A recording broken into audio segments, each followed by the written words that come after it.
جیسے عمر بن الخطاب کا واقعہ میں آپ کو سناتا ہوں کہ جب عمر بن الخطاب رضی اللہ عنہ 690 میں مسلمان ہوئے، آپ لوگوں کو پتا ہوگا، he was a staunch opponent of رسول اللہ. حضرت عمر بن الخطاب اللہ کے نبی کے بہت زیادہ اپوزیشن میں تھے. تو جب رسول اللہ صلی اللہ علیہ وسلم کو وہ طیش میں آ کر نعوذ باللہ قتل کرنے جا رہے تھے، یہ سب واقعہ آپ نے پڑھا ہوا ہے، تو ان کی جو بہن تھی وہ قرآن مجید کی تلاوت فرما رہی تھی. بڑا مشہور واقعہ ہے. تو حضرت عمر بن الخطاب طیش میں آئے، دروازہ نوک کیا اور کہا تم کیا پڑھ رہی تھی، اور پھر انہوں نے جب ہیزیٹیٹ کیا بتانے سے تو ان کو مارا حضرت عمر بن الخطاب نے. اس کے بعد حضرت عمر بن الخطاب نے جب ان کا جذبہ دیکھا، ان کی کنسسٹنسی دیکھی اپنی بہن کی، تو عمر بن الخطاب نے مارنا انہیں چھوڑ دیا، کیونکہ ان کے ذہن میں آیا کہ میری بہن مجھ سے اتنا ڈرتی ہے، اگر یہ کہہ رہی ہے کہ تم جو مرضی کر لو، مجھے جتنا مرضی مارو، میں پروفٹ صلی اللہ علیہ وسلم کی اتباع نہیں چھوڑوں گی، میں اسلام کو نہیں چھوڑوں گی، تو کچھ تو بات ہے اسلام میں کہ یہ بہادر بن گئی ہے. تو انہوں نے کہا اچھا چلیں مجھے قرآن سنائے. کیا پڑھ رہی تھی آپ، سنائیے مجھے بھی. تو وہ ایک صحابی تھے جو وہاں انہیں قرآن سنانے آئے تھے، انہوں نے پھر وہ آیات پڑھی قرآن کی. وہ آیات تھی طٰہٰ مَا أَنزَلْنَا عَلَيْكَ الْقُرْآنَ لِتَشْقَىٰ. تو حضرت عمر صلی اللہ عنہ جیسے جیسے سورہ طٰہٰ سنتے گئے ان کی آنکھوں سے آنسو آتے گئے. اس کی وجہ حضرت عمر کے دل میں یہ بات تھی کہ جب سے اسلام آیا ہے ہماری زندگی اجیرن ہو گئی ہے، ہماری زندگیاں مشکل میں پڑ گئی ہیں.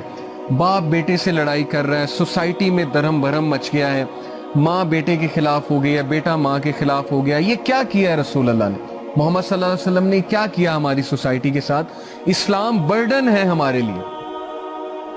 اور جب وہ یہ سوچ رہے تھے رسول اللہ صلی اللہ علیہ وسلم کو نعوذ باللہ قتل کرنے کے لیے، تو تبھی یہ آیت ان کے سامنے ریسائٹ ہوئی، مَا أَنزَلْنَا عَلَيْكَ الْقُرْآنَ لِتَشْقَىٰ. ٹرانسلیشن کیا ہے اس کی؟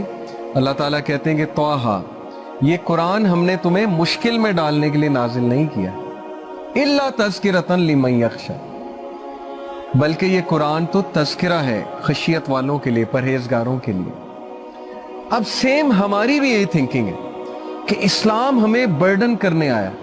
اسلام میں پردہ ہے، اسلام میں یہ حرام ہے، اسلام میں وہ حرام ہے، اسلام کہتا ہے ٹائم نہ ضائع کرو، اسلام کہتا ہے شراب نہ پیو، اسلام کہتا ہے یہ نہ کرو وہ نہ کرو، موویز نہ دیکھو وغیرہ وغیرہ. بہت سی چیزیں ہمیں سننے کو ملتی ہیں نا کہ یہ نہ کرو وہ نہ کرو، ایوری تھنگ. تو یاد رکھیے کہ دین اسلام اور محمد رسول اللہ صلی اللہ علیہ وسلم انسانیت کے، اللہ کے نبی سے زیادہ انسانیت کا کوئی بھی خیر خواہ نہیں ہو سکتا. The greatest reformer that the world has ever seen is رسول اللہ صلی اللہ علیہ وسلم. اور یہ میں نہیں کہتا، مائیکل ایچ ہارٹ، ول ڈیورنٹ، میں نے آپ کو ول ڈیورنٹ کی پہلی کلاس میں کوٹ سنائے تھے.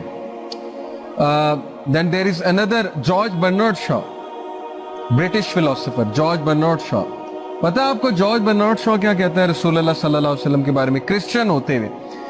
He says کہ مجھے پورا یقین ہے کہ اگر آج کے دور میں مسلمانوں کے نبی آ جائیں، 1930s میں اس نے یہ بات کی تھی کہ اگر آج کے دور میں رسول اللہ آ جائیں ان کے نبی، تو وہ سارے مسئلے حل کر دیں گے. ریسزم، انٹالرنس، نفرتیں اور یہ جو لڑائیاں ہو رہی ہیں، جو ورلڈ وار ہو رہی ہے، یہ اگر ان کا حل کسی کے پاس ہے تو وہ مسلمانوں کے نبی کے پاس اور ان کے لائف سٹائل کے پاس. یہ جارج برنارڈ شاء کا کوٹ ہے.